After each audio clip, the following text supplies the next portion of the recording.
1935. 35, ¿no? Gracias. Me estoy confundiendo con la fundación de Warisata. Entonces, vamos a hablar de la guerra del Chaco y muchos autores de esto se van a agarrar, como René Zavaleta.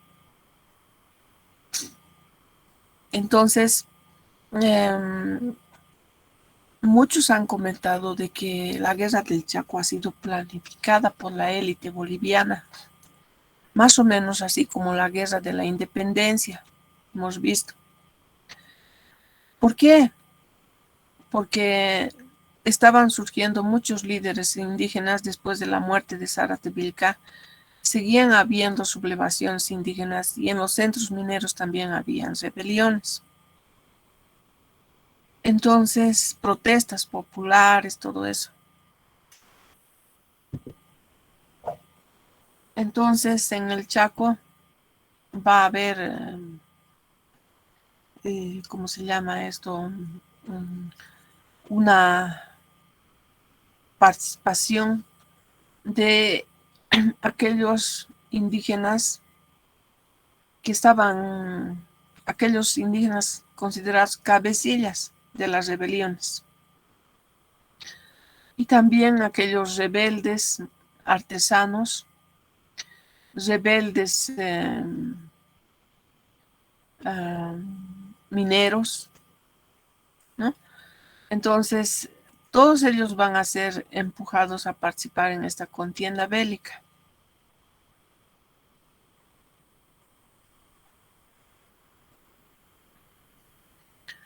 Y entonces, por eso nos habla de la repercusión psicológica del tormento chaqueño en la conciencia de los bolivianos. Aquí se va a despertar la conciencia nacional.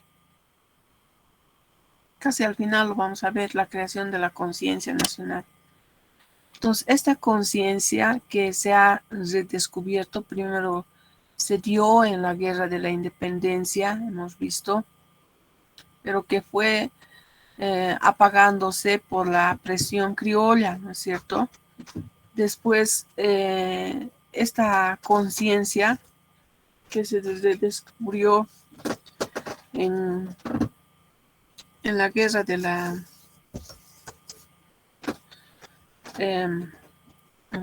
del Chaco, esta conciencia va a ser en el compartir.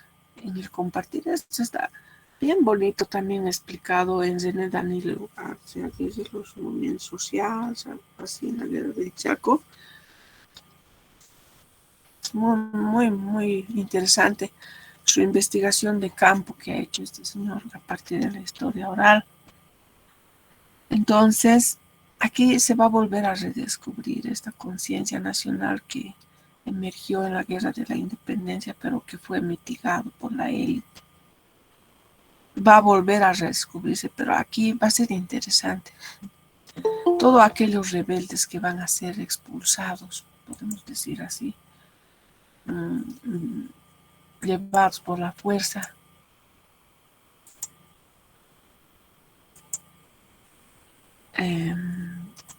de las haciendas, de las minas, de los centros urbanos, se van a encontrar y van a compartir de que los artesanos sufrían por un lado, los campesinos también sufrían por otro lado, los mineros también sufrían por otro lado, así. Entonces, ahí se va a construir una conciencia nacional que se va a manifestar con fuerza en la Revolución de 1952. Van a morir muchos, pero los que van a retornar con más rebeldía de lo que se habían ido, con más confianza en sí mismos de lo que habían tenido antes de ir a la Guerra del Chaco. De esa manera se va a dar este redescubrimiento de la conciencia, de la imagen verdadera y autóctona de las manifestaciones de existencia en el país. Y Zabaleta también va a reconocer y va a decir que la conciencia nacional es una construcción, eh, es algo autóctono, es algo autóctono, es algo que llevan en la sangre los indígenas.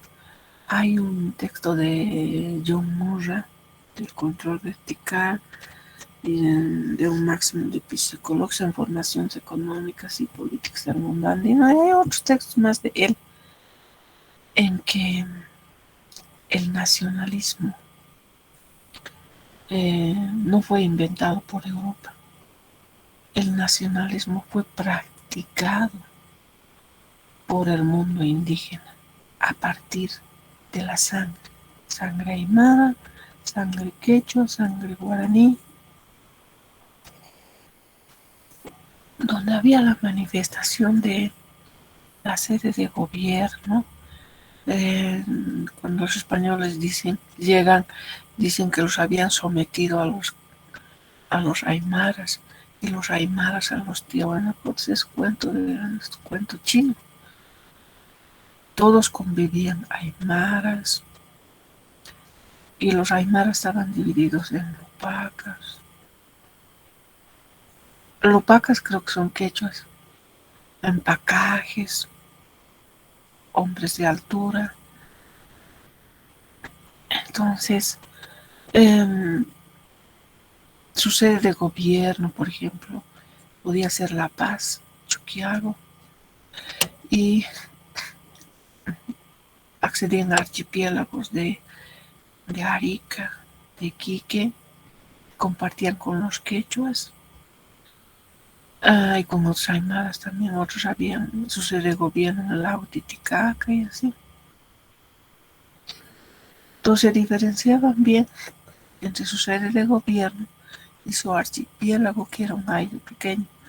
Entonces en su archipiélago eh, iban representantes de Mita, Mitmacuna, Mitanes, Mitmas. De ahí vienen esas definiciones. Entonces iban parejas, familias, a otros espacios ecológicos a producir. Ellos manejaban bien el potencial productivo de cada espacio ecológico. Y su núcleo central era la sede de gobierno. Entonces, podía ser en este lugar donde estaban establecidos como archipiélagos, de aquí, del altiplano, la cuenca del altiplano, lago Titicaca, a la costa de Arica.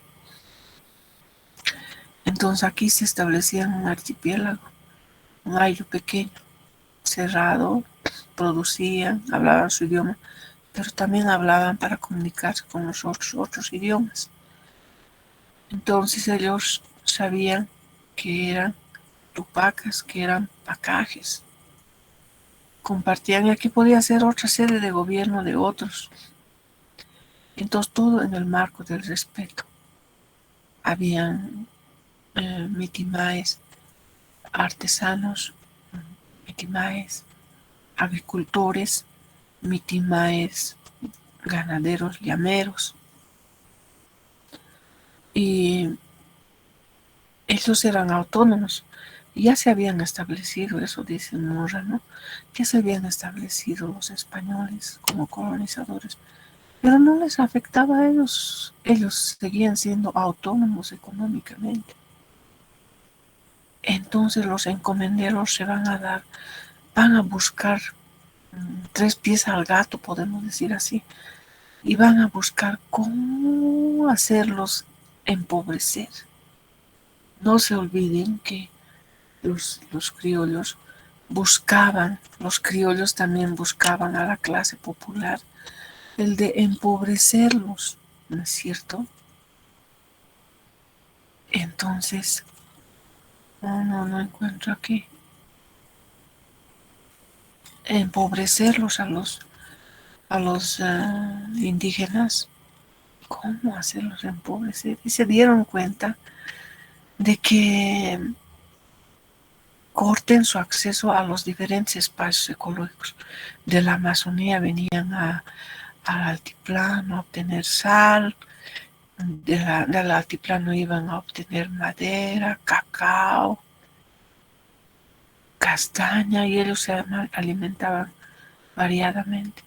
Entonces, a partir de la colonia ya van a buscar cómo empobrecerlos, les van a ir reduciendo su acceso a los espacios ecológicos.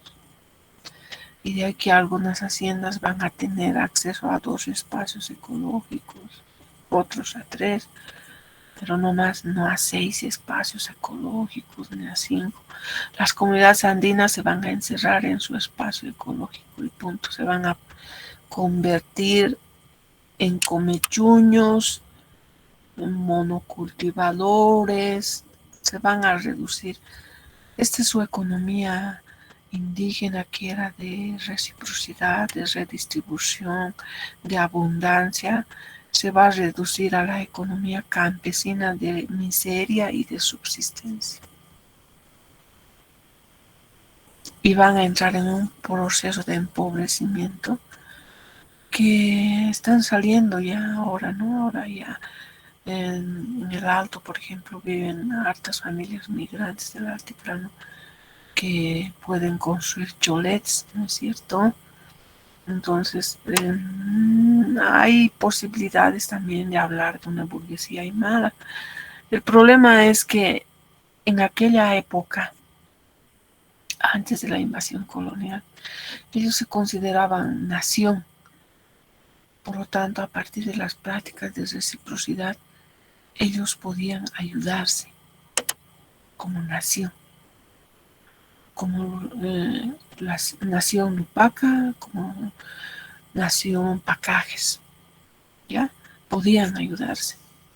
Pero ahora la reciprocidad se limita a la familia más que todo, a la familia.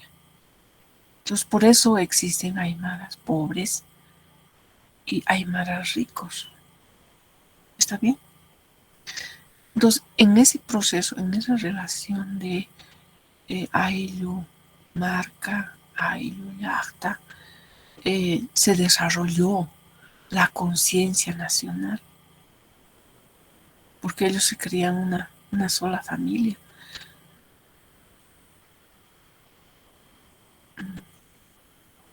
¿Está bien? ¿Está claro? ¿Se entiende? Sí, sí, licenciada. Sí, licenciada. Bien.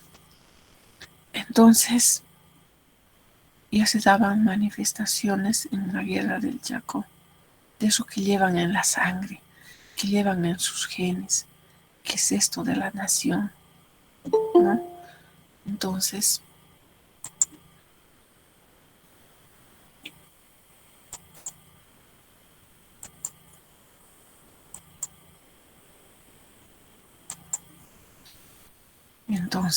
habían manifestaciones que los zarpazos de la guerra desnudó de sus ropajes artificiales. Se dieron cuenta que el artesano, el minero, el campesino eran tan pobres y tan miserables, mientras habían otros tan ricos, tan acomodados, y que era mentira que la prensa construyó, ¿no? Una mentira de que había desarrollo en el país, había crecimiento. Eso no era cierto. Había desarrollo, había crecimiento, pero era eso para una minoría elitaria y no para las mayorías sociales. En el Chaco eran inútiles los estupefacientes de la prensa. Está claro esta parte. En el Chaco eran inútiles los estupefacientes de la prensa, porque ellos estaban viviendo otra realidad. de hambre, de miseria.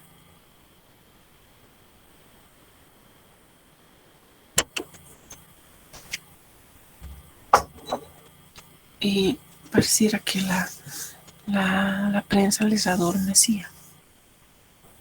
Y la realidad era otra. Entonces, podemos decir, utilizar este término de que en la guerra del Chaco se estaban desadormeciendo, palpando la realidad tal cual es.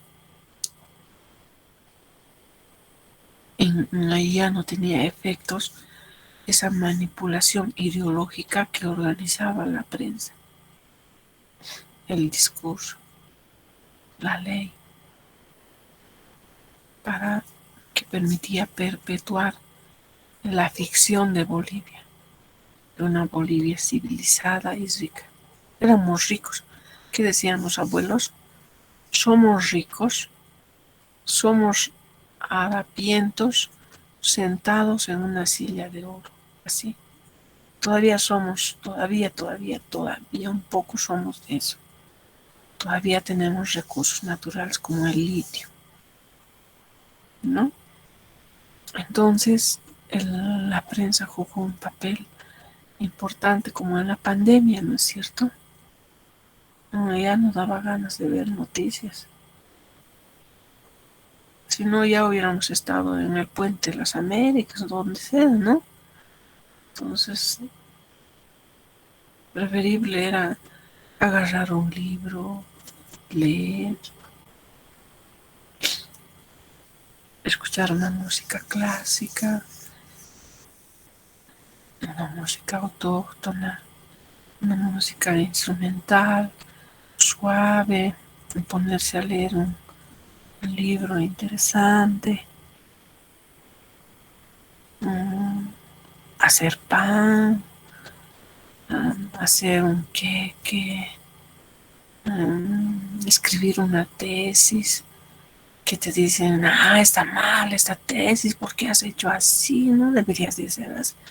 Rehaces esa tesis, todo desde la A a la Z, como te dicen, el esquema, pues según el esquema ya adecuas al esquema, todo ya. Después te dicen, no, te falta um, um, fundamentación, evidencia empírica.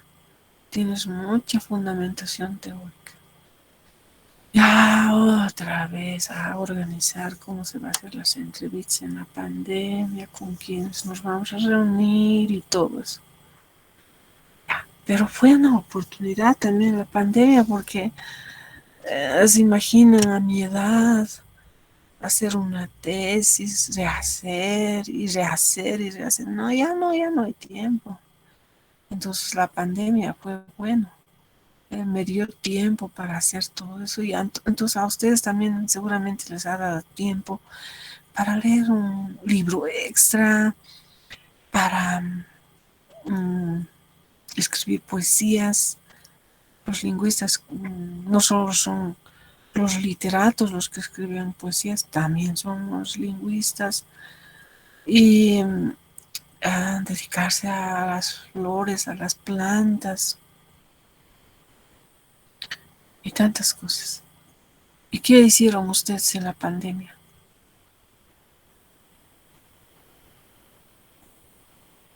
Por mi parte, licenciada, a mí me ha permitido nivelarme en matemáticas porque realmente me faltaba mucho y la pandemia realmente me ayudó. Estaba pasando clases virtuales con profesores de matemáticas y Qué sí, maravilla. ya puedo dominar algo de lo que antes no podía. Qué maravilla. Y otro, gracias.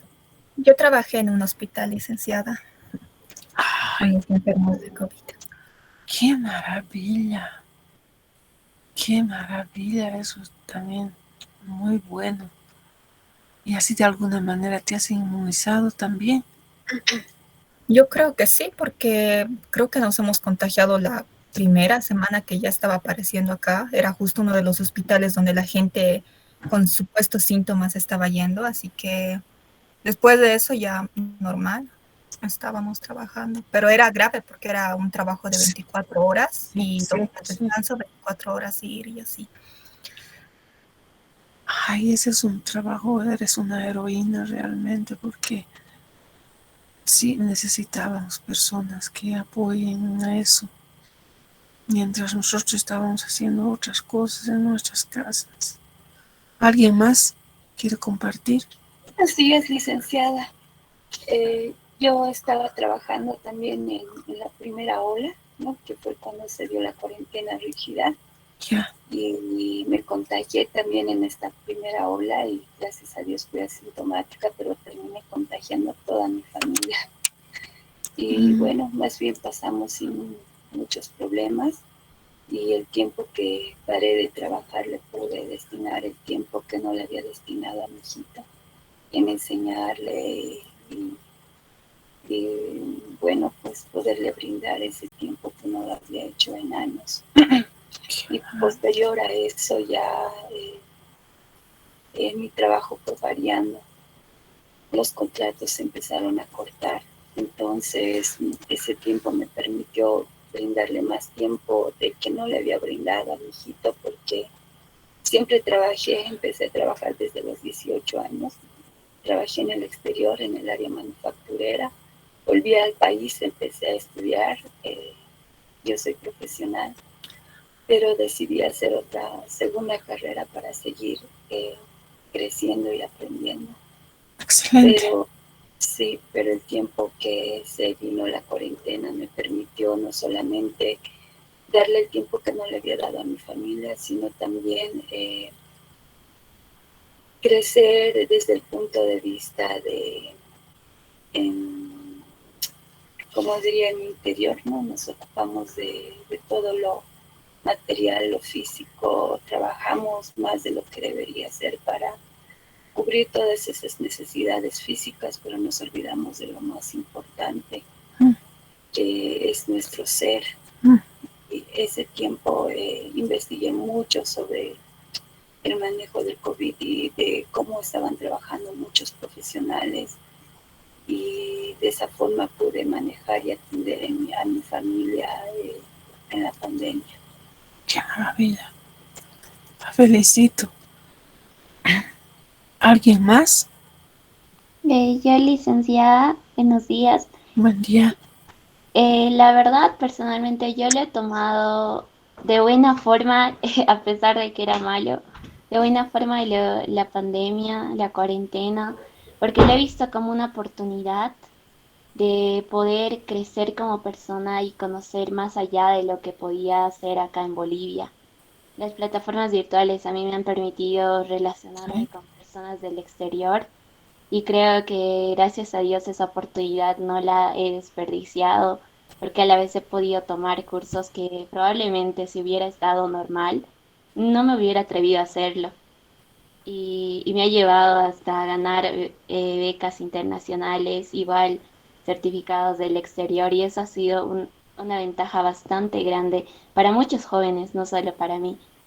Y aparte de ello, en la cuarentena me he dado cuenta que no solo mi familia, sino muchas, estaban perdiendo la comunicación entre ellas, ya sea de que el papá salía al trabajo y volvía en la noche, o la mamá salía y volvía en la noche. A veces en ese momento nos hemos dado cuenta que ni siquiera nos conocíamos tan bien a nosotros mismos como dentro de la familia.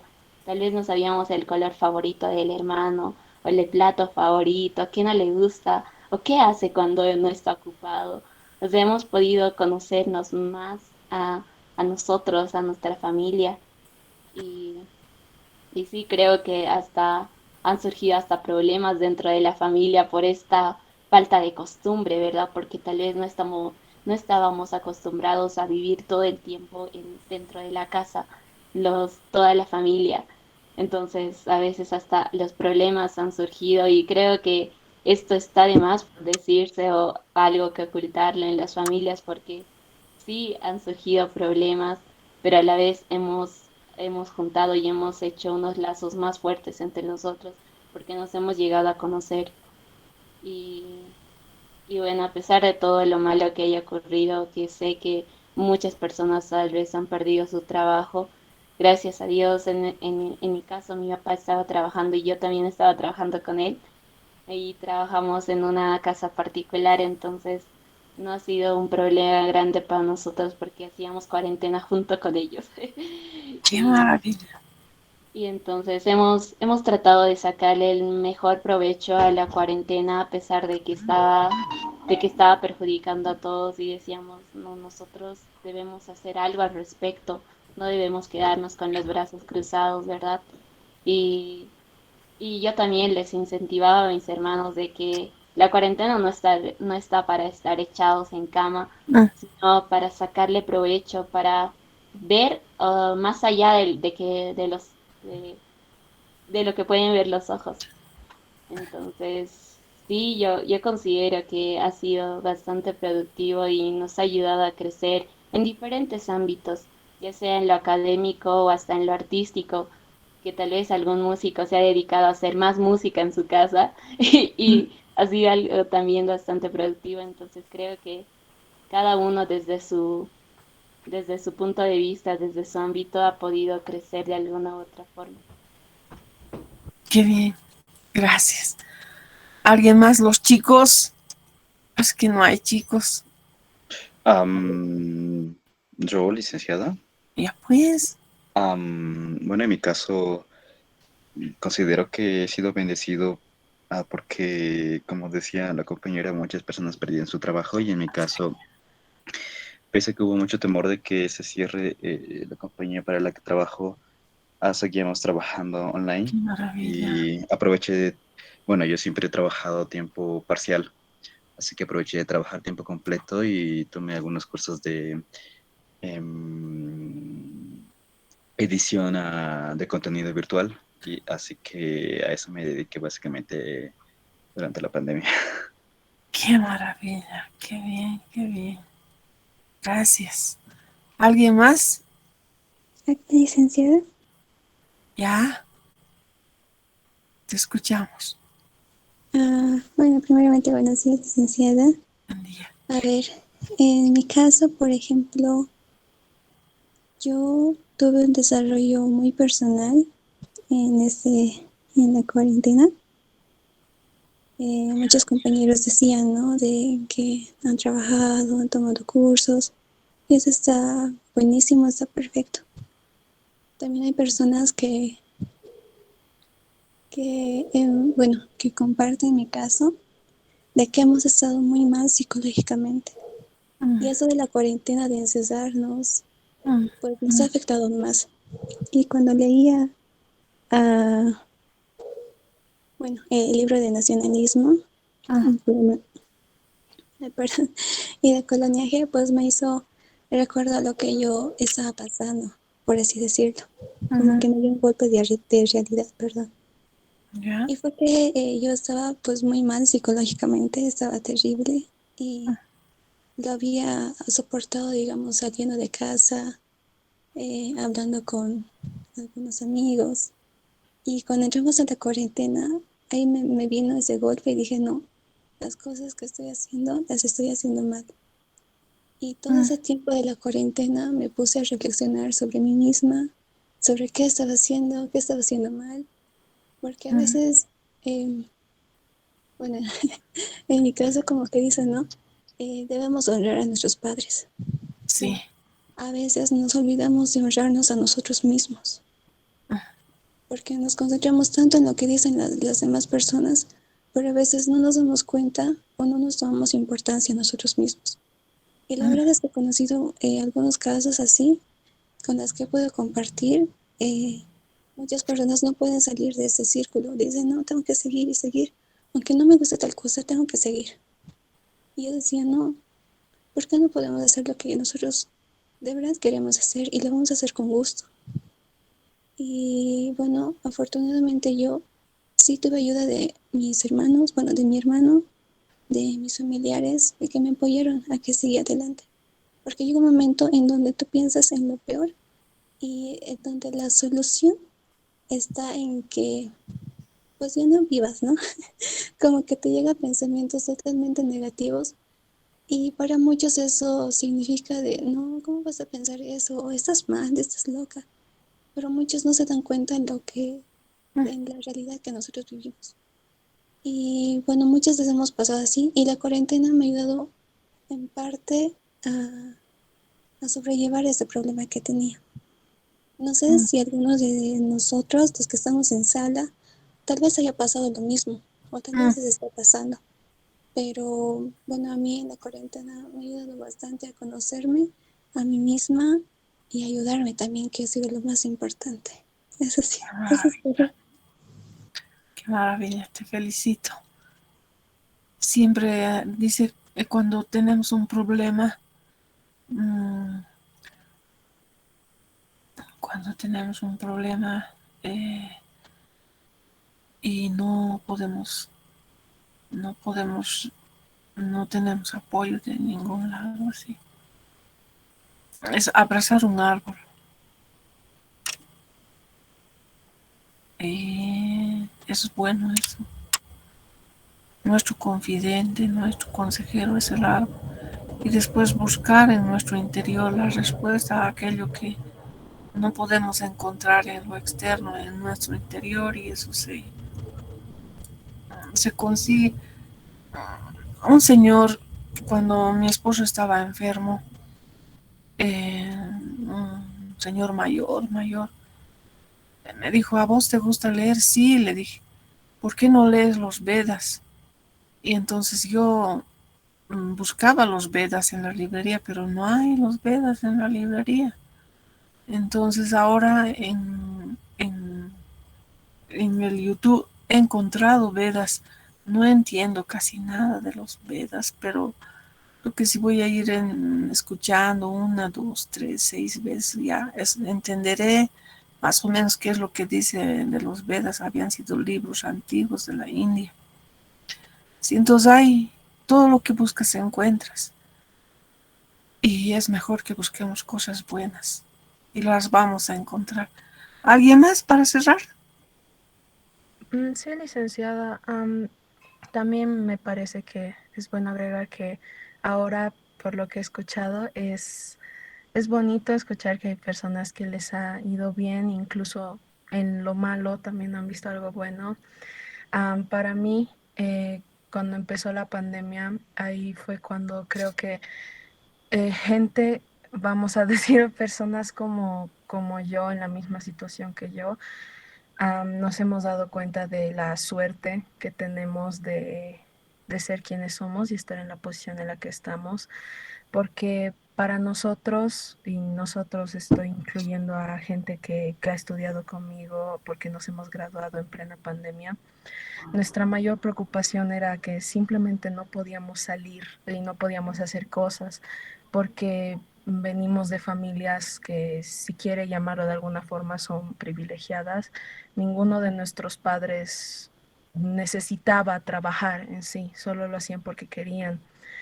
Y es una posición muy privilegiada en estar así. Y Bueno, cuando se crece en ese ámbito, porque bueno, toda mi vida yo he crecido así, sé que mis compañeros igual, no nos damos cuenta de a veces la distancia que hay entre nosotros, más o menos, y los demás. Porque ese era realmente nuestro mayor inconveniente. Estábamos molestos de que no podíamos ir a Punta Cana de viaje. Eso era lo peor que nos pasaba. A otras personas les molestaba que no podían, cuando nos graduemos, no podían irse a sus universidades porque todos hemos estudiado en el extranjero, pero luego nos hemos sentado a pensar porque también el colegio en el que estaba ha sido muy benevolente con lo que ha pasado porque no nos daban tareas, no teníamos exámenes, más o menos nos han hecho pasar a todos los primeros meses, entonces teníamos tiempo como para contemplar la vida y no hacer nada. Y ahí creo que es donde todos en conjunto, o espero, nos hemos dado cuenta de esa posición en la que estamos. Porque escuchar que hay personas que han seguido trabajando, ves, lo primero que uno piensa es, bueno, yo no he trabajado un día en mi vida y a veces eso suena mal decirlo así, pero eso es lo que es.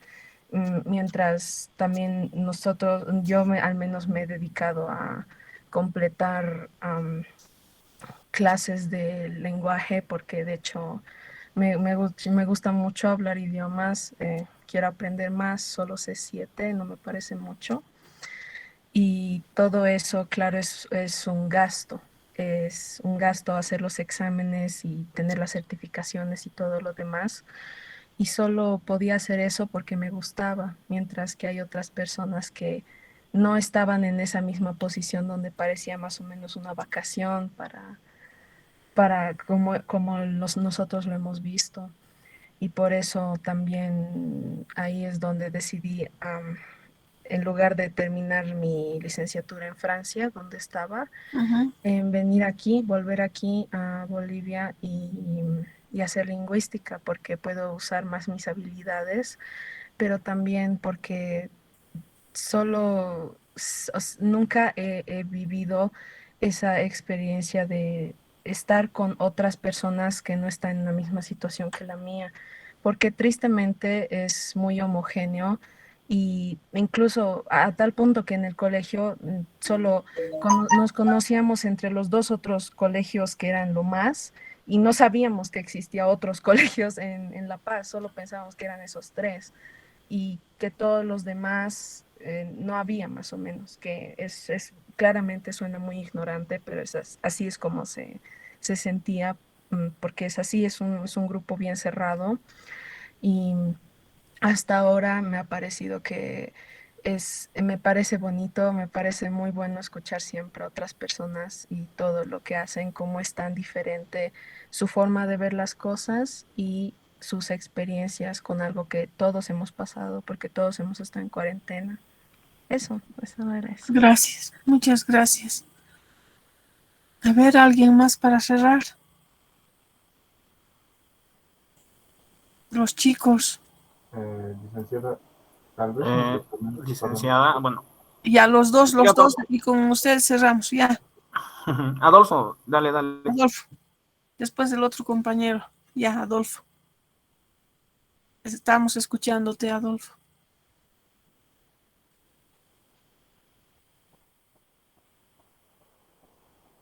Adolfo. Pues bye. Ya, el otro compañero. Licenciada, ¿se me escucha? Perdón. Sí, te escuchamos.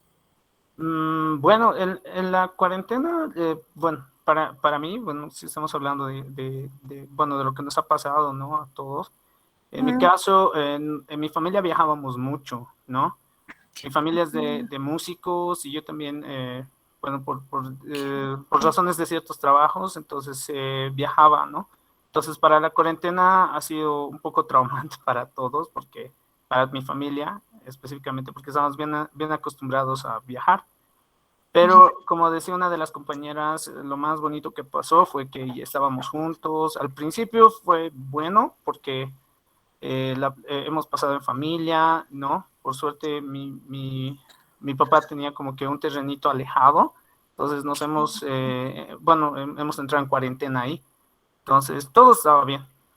Por suerte también pude conseguir algún trabajo en plena pandemia, vía online, y eso fue muy, muy bueno para mí, ¿no? Me dediqué a saber la condición de otros países, cómo están pasando otros países, veía muchos documentales, ¿no? Pero sí debo admitir que fue muy traumante en mi caso, y creo que hasta ahora, porque no se está dando esto, digamos, de los viajes, no hay... Ya se va a dar. No hay, o sea, no se han cerrado las fronteras y no habían turistas. Sí. Ha afectado mucho eso, pero creo que hemos aprendido mucho de nosotros mismos para concretar, digamos, de que sí, como decía una de las compañeras, vivimos en cierto privilegio, ¿no? Que podíamos salir, que podíamos ir a otros lugares. Hemos aprendido mucho también de la virtualidad. Y lo más importante que yo he podido notar es de que hemos cambiado, como decir, de sistema, ¿no? Obligatoriamente hemos tenido que aprender, por ejemplo, la digitalización, ¿no? y es como que han habido muchas ideas, ¿no? Por ejemplo, si bien era el COVID, pero otros, digamos, lo han sobrecargado. Todos han dicho de que básicamente las potencias, ¿no? De repente están haciendo un cambio de sistema y el cual estoy muy de acuerdo, ¿no? Las clases virtuales, tomé algunas clases. Pienso que todo ha cambiado. Hay un antes y un después de esta pandemia, y no, muy interesante que justamente sea justo el 2020, ¿no? Y para empezar las siguientes décadas que vienen. Entonces creo que es muy importante saber que ese antes y después está marcando mucho, que la digitalización se volvió muy importante. Por ejemplo, yo tomé algunos cursos de capacitación, incluso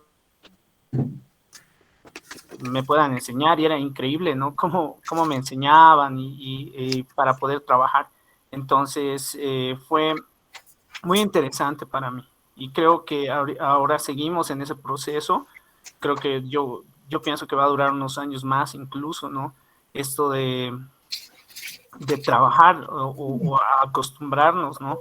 A este sistema que ya, bueno, ya está implementado, pero se sigue desarrollando. Bueno, eso es lo que podría decir, licenciado. Bien, gracias. ¿Alguien más quería hablar? Para cerrar. ¿No? Nadie. ¿Quién? ¿Alguien más? Perdón, licenciada. Ya. Bueno, para algunas personas que no saben manejar la tecnología ha sido muy complicado, y para personas de recursos humanos aún ha sido peor. Ha habido casos incluso de que un papá se había matado y había matado a su hijita porque no tenía para darle de comer y cosas así. En mi caso, yo me independicé y no pensé que iba a durar tanto la cuarentena porque decían 40 días y demás. Y yo trabajaba en un club. Bueno, trabajo en un club. Y entonces yo entré como en descanso y como vivía sola, me dio hasta depresión, me dio ansiedad, pasé muchas cosas. Fue medio complicado. Complicado porque no se aprendía igual, o los problemas de conexión o los exámenes ya no eran lo mismo. Y en mi caso, yo la verdad descansé de todo eso. Y ahí también me he vuelto un poco más animalista y me daba ese tipo de pena más.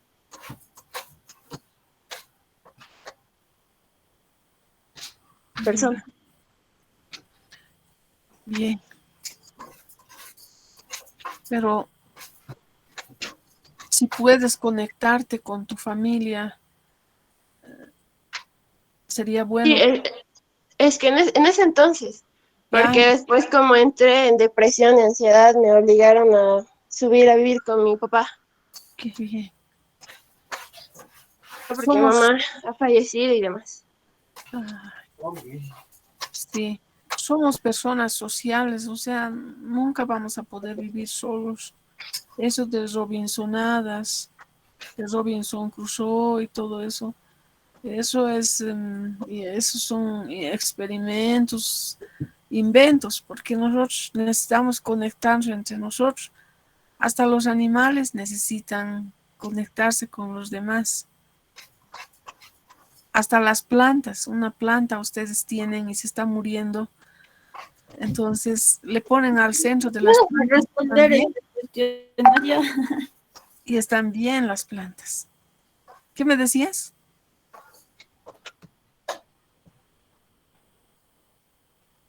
¿Qué me decías?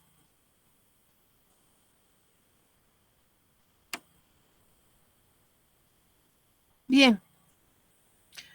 Bien, entonces me alegra que ha vuelto con su papá y que está bien. Un ratito, todos nos deprimimos un ratito, está bien, que ahora está bien.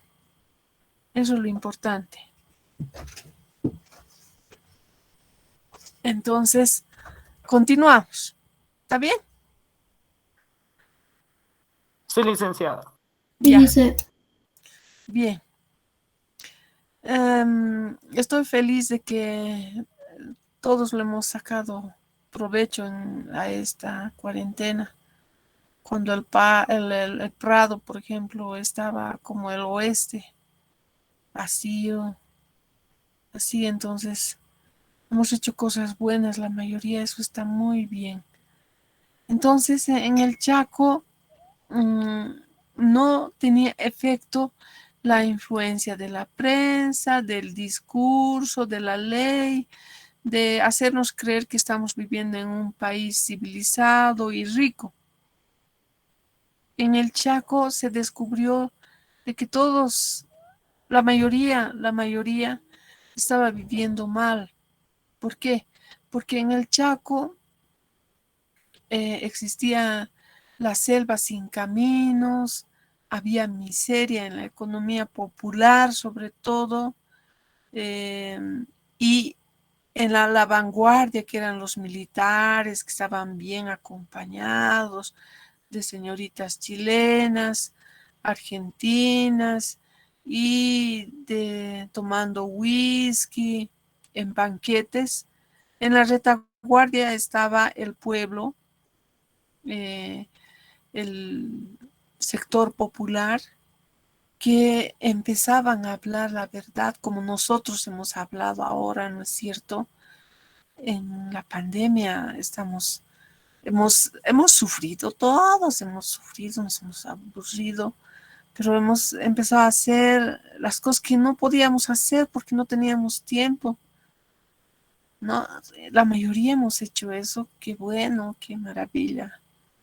Entonces, lo mismo en el Chaco, ellos empezaban a hablar la verdad. La gente del pueblo, los mineros, los campesinos, la servidumbre de las haciendas y también los artesanos se encontraban y decían, yo he pasado esto, yo también he pasado esto, yo también así estoy sufriendo.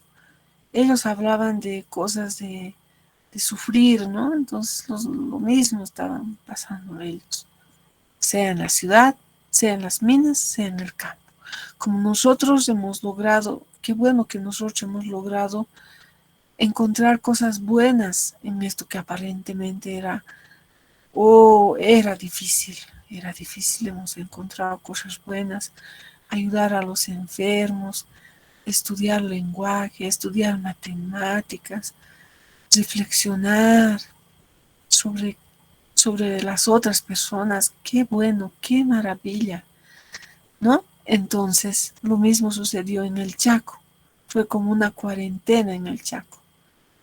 Entonces, esta realidad que estaban viviendo los mineros, los campesinos y los artesanos era contrario a la opulencia de los patrones mineros,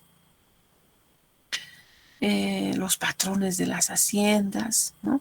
Que eran inmunes, ellos no sentían el dolor y las exigencias de la guerra. Eran extraños al destino de Bolivia. Como les digo, eso fue planificado para deshacerse de la gente que de alguna manera se estaba constituyendo como líder. Ellos vivían otra realidad. Entonces, el Chaco era una sólida influencia que proyectaba el espíritu público, el espíritu de la nación. ¿Ya? Entonces, en el Chaco fue donde se fortaleció el espíritu nacional. La investigación que yo hice en el norte de La Paz, en Ayata, por ejemplo, las sublevaciones van a ser de 1910 a 1930. Después del 44 para adelante, las sublevaciones van a ser mucho más así. ¿Está bien? Entonces, de esa manera al pueblo lo mantiene despierto, alejándolo de la cubierta por acción letal de la prensa, al servicio de los grandes negocios. Entonces el Chaco se va a convertir en la realidad. La realidad. Y lo que la prensa mostraba era una fantasía. Entonces la gente ya se estaba dando cuenta de la realidad a partir de las cartas que recibía de sus parientes que estaban en el Chaco, a partir de lo que estaban viviendo en el Chaco, etc. Entonces fue la guerra del Chaco como el despertar de la nación. ¿Está bien? ¿Está claro? ¿Se ha entendido? ¿Alguna pregunta, algún aporte a este respecto? Licenciada, lo que no me quedó muy claro es, usted dijo que la guerra del Chaco ha sido una guerra planificada por la élite boliviana de ese tiempo. Sí, de ese tiempo. ¿No fuese posible que pueda volver a repetir esa parte? No me quedó claro porque cuáles eran los beneficios que estaban persiguiendo. Porque al final, bueno, según lo que a mí me enseñaron, es que pese a que la avanzada de los combatientes bolivianos ingresaron inclusive a territorio paraguayo. Sí. Sin Asunción, me parece. Perdiendo, sí, Asunción. Entonces yo al final no entiendo si ellos han planificado qué buscaban, porque ¿qué hemos ganado? Yo lo que veo es que aparte de que la gente haya despertado, si vemos territorialmente, hemos perdido. Bueno, por lo menos yo no veo una sola guerra que hayamos ganado. Pues por eso era mi consulta, licenciada. No me quedó claro cuáles eran los beneficios que perseguía. Ya, perfecto. ¿Se acuerdan de la Guerra del Pacífico de 1879? Sí. Sí, Luis. ¿Cómo se dio la Guerra del Pacífico?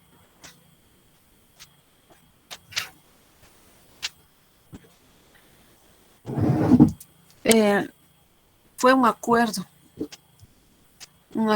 entre la élite boliviana y las empresas,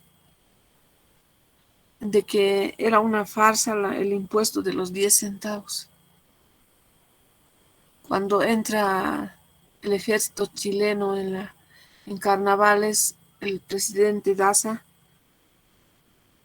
oculta esa invasión chilena y después recién se organizan, 3 meses después recién se organizan para defender el territorio. Y estaba implicado el gobierno, la élite gobernante. Un minutito, por favor.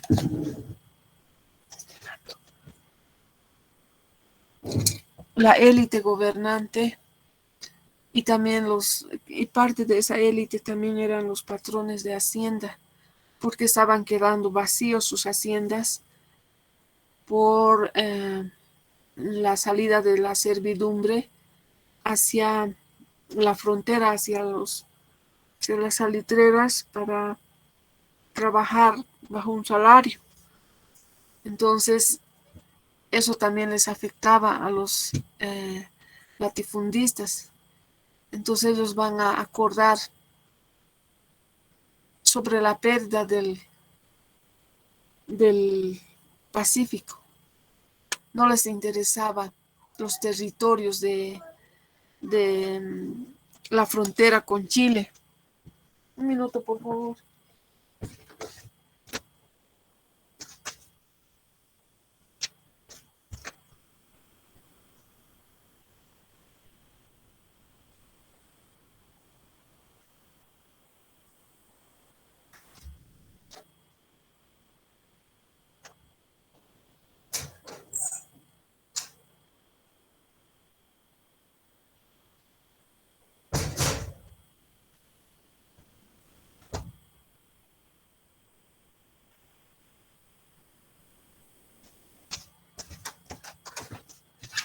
Disculpar, esos gatos me hacen, me hacen perder la concentración.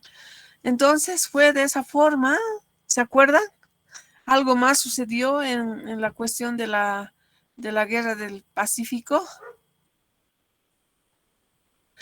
Entonces, esa guerra formó parte de un acuerdo. A la élite no les interesaba esos territorios ricos en recursos naturales.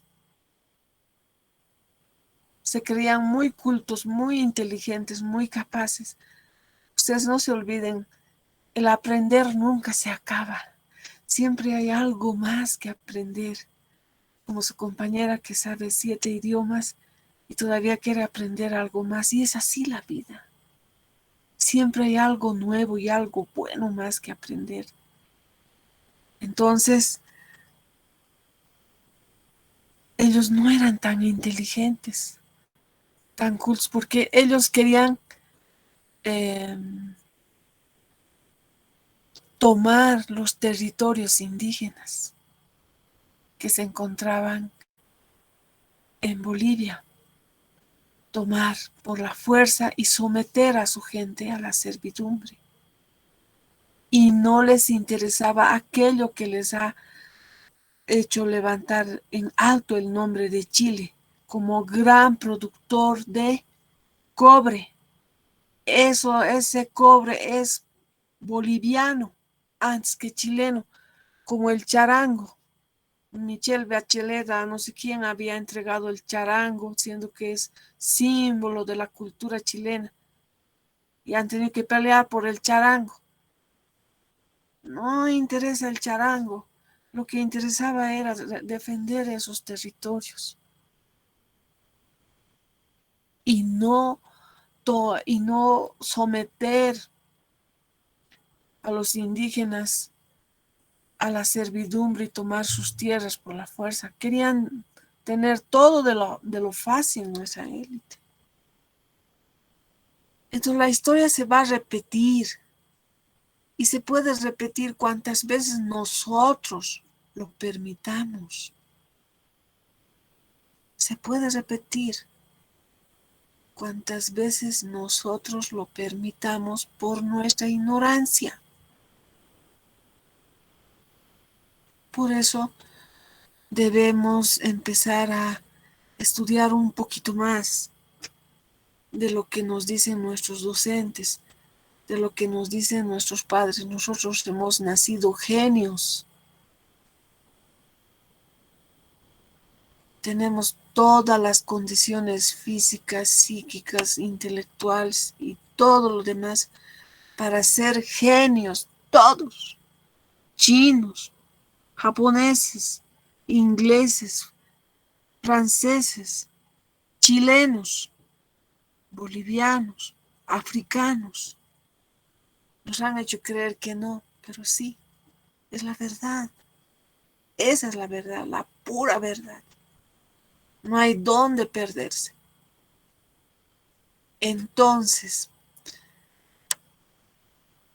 pensaron que acabando con la vida de Zárate Vilca, arrasando con su comunidad, la gente iba a escarmentar, porque a eso estaban acostumbrados los españoles y los criollos, iba a escarmentar y se iba a callar y se iba a someter. Pero no fue así, porque este tiempo de 1880 al 30 era fuerte la expropiación de tierras comunarias. Entonces, por eso surgían líderes en todo lado. En Italaque, Timusí, Mocomoco, norte de La Paz, Chuma, Ayata y otras regiones más. Entonces se fue irradiando lo mismo en Cochabamba, lo mismo en Sucre, lo mismo en Potosí. Entonces se fueron irradiando. Y también la explotación era casi similar en las minas. Ahí leemos socavones de angustias. Es casi el 90% verdad. Entonces, la explotación a los artesanos también. Entonces, la élite va a decir, ¿qué vamos a hacer ahora aquí? Nos están venciendo estos indios, estos tales, estos cuales. Entonces vamos a hacer la guerra del Chaco y los vamos a mandar a estos líderes para que vayan a morir. Ese era el plan. Murieron muchos, pero para desgracia de la élite, volvió mucha gente nutrida de conocimiento, nutrida de experiencia. Y gracias a ese retorno se dio la revolución del 52. Eso está en este texto de René Danilo Arce sobre los movimientos sociales en la guerra del Chaco. Creo que ese es el título del libro. Pero es de René Danilo Arce. Él ha escrito sobre la guerra del Pacífico y la guerra del Chaco. Lo que más me ha gustado es sobre la guerra del Chaco. Eso explica él en su texto. Después ya van a tomar otros autores y van a explicar también. Pero el que ha hecho trabajo de campo, entrevistando, reuniéndose con los participantes en la contienda, ha sido René Danilo Arce, historiador paceño, creo que es. ¿Está bien? ¿Está claro? ¿Algo más? Sí, licenciada, gracias. De nada. Licenciada, es por esa razón que como fue una guerra organizada por la élite boliviana de ese tiempo. ¿Me escucha, licenciada? Sí, le escucho bien. Es por esa razón que como fue una guerra organizada por la élite boliviana de ese tiempo, es que pese a que los combatientes ingresaron a territorio paraguayo, no se... Se entusiasmaron, ¿no? Sí, no, o sea, no se ganó ese territorio. No. Los paraguayos, la situación era totalmente diferente. Los paraguayos estaban en su territorio, es como en el Alto, ¿ya? En el Alto nosotros sabemos que vivimos en el frío. Tenemos listos nuestras chalinas de lanas, ahora que es barato el polar de polar. Tenemos nuestras mantillas, tenemos nuestros ponchos, nuestros guantes, nuestros gorros, aunque viejos, estirados, pero en la casa nadie nos va a mirar. Nos envolvemos bien con ropas gruesas y resistimos el frío. ¿Está bien? Resistimos el frío, comiendo choño, guayaque, etc. Lo mismo sucedía con los pilas, les decían pilas, patapilas. ¿Qué quiere decir?